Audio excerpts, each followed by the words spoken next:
নারায়ণগঞ্জের রূপগঞ্জে চেক জালিয়াতি মামলার ওয়ারেন্টভুক্ত আসামি আনোয়ার হোসেন মেহেদীকে গ্রেফতার করেছে রূপগঞ্জ থানা পুলিশ।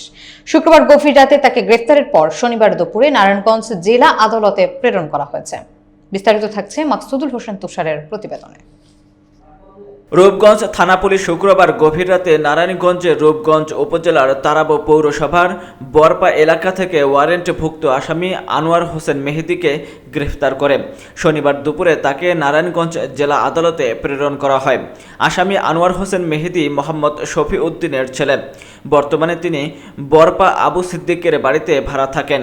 মামলার সূত্রে জানা যায়, আনোয়ার হোসেন মেহেদী যৌথ ব্যবসার কথা বলে একই এলাকার আয়েজ আলী ভুইয়ার ছেলে মোয়াশিল ভুইয়ার কাছ থেকে দুটি চেক প্রদানের মাধ্যমে 12 লাখ টাকা ধার নেন, কিন্তু ব্যাংকে চেক জমা দিলে সংশ্লিষ্ট অ্যাকাউন্টে পর্যাপ্ত টাকা পাওয়া যায়নি।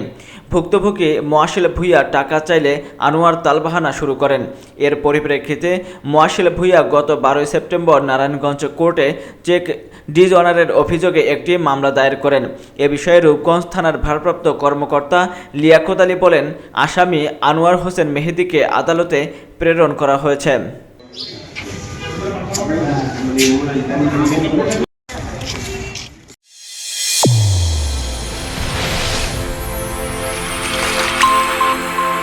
চ্যানেল A1 হৃদয়ের স্পন্দন।